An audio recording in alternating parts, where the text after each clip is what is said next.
is it so challenging to go after what we really want? Or why is it hard to figure out what we want in the first place?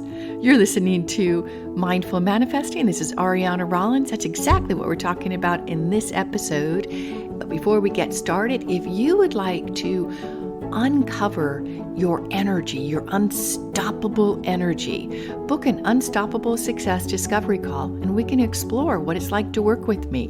Link is in the show notes. All right. I can tell you, after doing this for over 20 years, so many people start this manifestation work with kind of a vague desire what they want. Sometimes they're big, sometimes they feel unreachable. But when I really ask them to fill out the first step, which is the future possibilities, the wish list exercise, like, I don't know what I really want. It's almost like they've discovered, walking on the beach, and they've picked up this magic genie bottle, and it becomes real. A part of them feels that it's real. I can get what I want, but what do I want? And would I really want it when I got it? All those things can rush through our heads. And I want to unpack this a bit because I think it's super important and you might be able to relate. And then, of course, I'll give you some tips to move you forward on that journey of creating and manifesting big things in your life. Okay, so why is it challenging to know what we want? Well, if you're a person on a spiritual path, well, you might be one who accepts and appreciates what you have. You live a life of gratitude. That's number one. Number two, previous disappointments or failures have kind of dampened your spirit down in terms of, I don't know if I can have what I want. And I can't handle another disappointment, a failure. And third, tall poppy syndrome, reaching too high. Let's unpack each one. So number one, you're on a spiritual path and you practice acceptance and appreciation for what you have. That's a lovely, lovely thing. I don't want to change that in you. But what is it about that says we can't have both? That we can appreciate and have gratitude for what we have, a roof over our heads, a warm bed to sleep in, food in our belly, friends, community, work that's meaningful, and want more. I know, it can be a stretch for some people. So this wanting more, can it just be an expansion of where you are? Or is it something completely new? If it's something completely new, that's a bigger stretch. And sometimes we don't see the stepping stones of how we would even get there. And sometimes it can be hard to imagine it. So say you're in a relationship and you've become good friends. It's not passionate. It's not best friend kind of marriage or relationship, but it's good enough. And you love the companionship and you can't imagine not having that person in your life.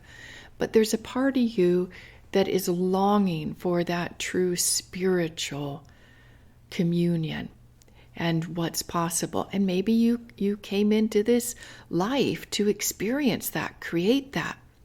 But a part of you has accepted the status quo and is comfortable. In fact, that's stage one of the manifesting success journey. That's the first phase, is we accept status quo and we have relinquished our deep desire for what we want. We've relinquished it. So looking at that is we don't have to have one or the other. Of course, I'm not recommending have an affair. Not at all. But you start expanding into it, and I'm going to give you a tip in a few minutes. What you can do is just allow both those in your consciousness. The appreciation for your current relationship, the connection and the community feeling, and then, I wonder what would be possible. And just allow it. Don't dismiss or discount. Okay, the second one, previous disappointments, can't handle another one, feeling of failure. This is where, my friends, blockers get born. And blockers are self-defeating ways of thinking, feeling, or doing. And they limit us.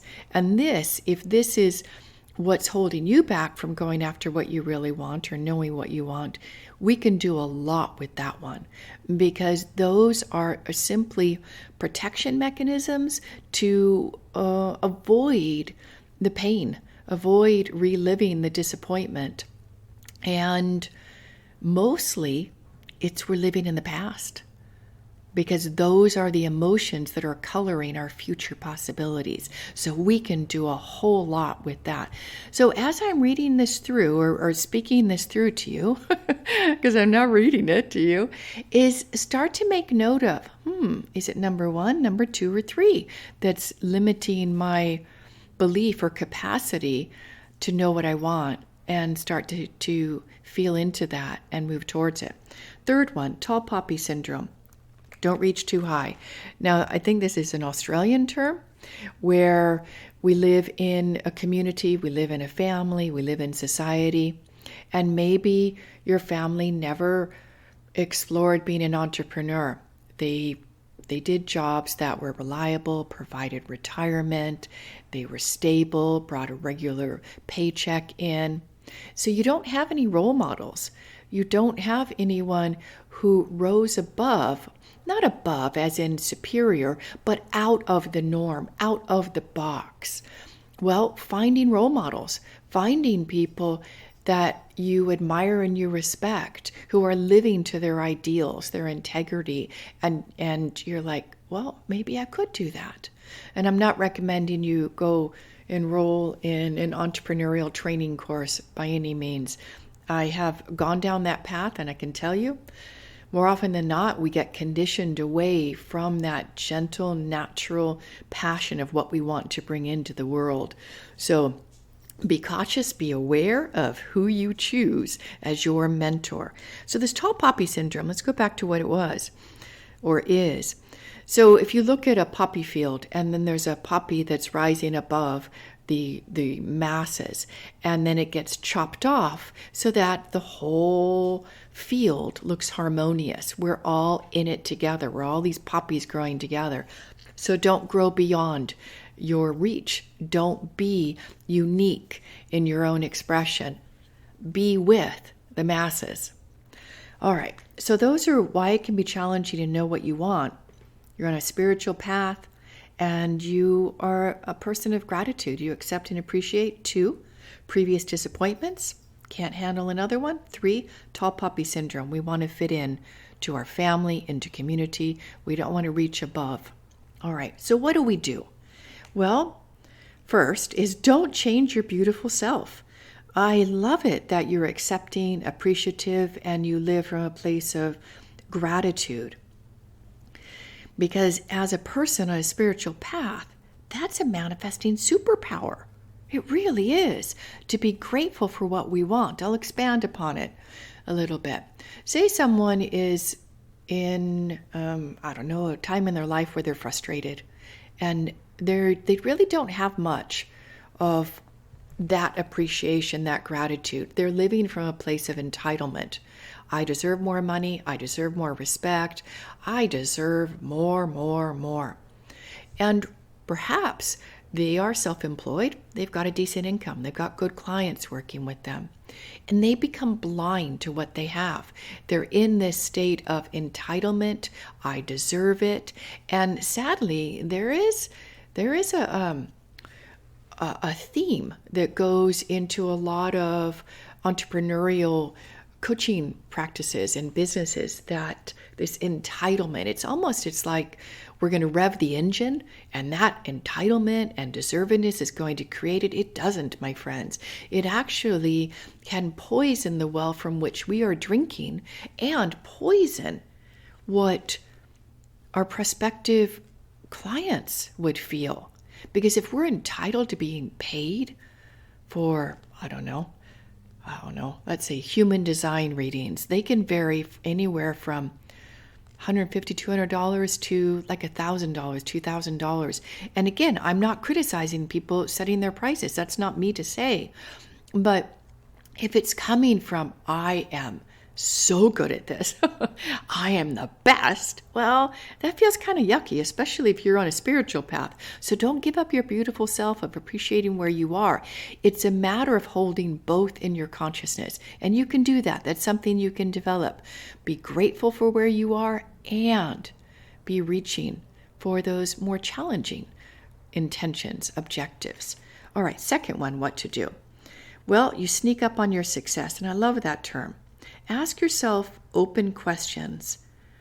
Wow, what would it be like when I'm in a relationship with my best friend, a spiritual communion partner? What would it be like? What would be possible? And you start playing with your imagination and see what starts to come up. Or what would it be like when I'm making over $10,000 a month in my own work? What will it be like to have that kind of income in my business? You might start feeling yourself into it, like I could hire someone to help me. I could hire someone to be a VA or to support me. Or maybe I partner with someone and we can grow it even bigger. What would it be like? See how I said not what will it be like? I said what would it be like? It's gentler. Gentler. What will says, I'm committed. Like that term will is really important because I will do this. You feel the strength versus, I would like to do this. I would like to do this. See, there's a gentleness and a softness and it's exploratory. You've not committed to it. So what would it be like? All right. Third one, get training. If this really is important to you and you have considered off and on for a while and you just can't let it go, that you'd like to grow your business, have greater reach, working with more ideal clients, or you would really like to explore being in a relationship with someone you're spiritually aligned with, then get training. Because with the right training, you can be in both worlds at the same time. I remember one of my early clients, I taught her what's called the basic achiever objective process, which means it's something that feels within reach, something 30 to 40 days out, and it's not too far of a stretch. And she was a joy to work with because she'd been on a personal growth and spiritual path for quite a while. And so she really grasped these ideas of imagination and also gently sneaking up on success. So she wrote out what we call her endpoint success image. She did certain practices to anchor it, make sure that she was clear. There were no thought errors. She didn't have blockers. And amazingly, within a month, she told me this story, and she actually sent me, I believe, a photograph of it. She was looking for a place to live in a particular area. She lives in Northern California, and rents and property prices can be very high. So she had a high criteria about where she wanted to live. She had it in such vivid detail that there was a rose bush to the right of the front door. Well, she went with a friend to look at this possible place to live. And I kid you not, there was a rose bush to the right of the door, and she had her friend take a picture of her at this particular location. She manifested it. And isn't that the way life should be? That we get clear, we use our imagination, we envision it, we clear any obstructions, resistance that might be coming up along the way, and we appreciate where we are all at the same time. I really enjoyed this episode. I hope you got something out of it, and I would love for you to give a review wherever you are listening to the podcast. Put stars on it, whatever it is, 1 through 5, and be detailed. What is it that you like about the show? And this is the first time you're listening. Thank you for being here. As we wrap up, as you confirm yourself, you confirm who you are. You're not looking to the outside world to tell you who you are, and you're not looking for someone else to inform you that you're great and awesome. You chart your own path to success. When you confirm yourself, you chart your own path to success. So much love and many blessings. Bye for now.